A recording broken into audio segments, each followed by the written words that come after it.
ദുൽഖർ സൽമാൻ നായകനായ ജോമോന്റെ സുവിശേഷങ്ങൾ എന്ന ചിത്രത്തിലൂടെയാണ് പ്രേക്ഷകരുടെ ഇഷ്ടനടി ഐശ്വര്യ രാജേഷ് മലയാള സിനിമയിൽ അരങ്ങേറിയത്. പിന്നീട് കുറച്ച് ചിത്രങ്ങളിൽ താരം അഭിനയിക്കുകയും ചെയ്തു.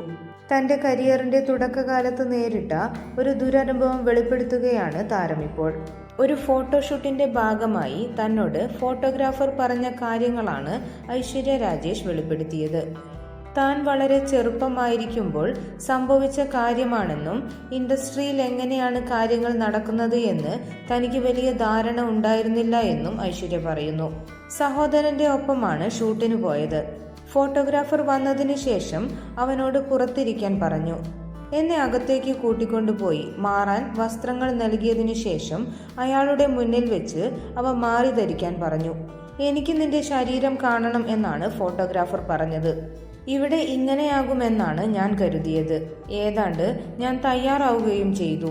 അയാൾ 5 മിനിറ്റ് കൂടി എന്നോട് സംസാരിച്ചിരുന്നുവെങ്കിൽ ഞാൻ അതിന് തയ്യാറാകുമായിരുന്നു. പക്ഷേ എനിക്കപ്പോൾ എന്തോ പന്തികേട് തോന്നി.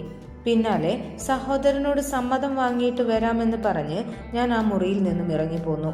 നിഖിൽ വിജയേന്ദ്ര സിൻഹയോട് സംസാരിക്കവെയാണ് ഐശ്വര്യയുടെ ഈ വെളിപ്പെടുത്തൽ. കൂടുതൽ വാർത്തകൾക്കും വിശേഷങ്ങൾക്കുമായി ഈ ചാനൽ സബ്സ്ക്രൈബ് ചെയ്യുക.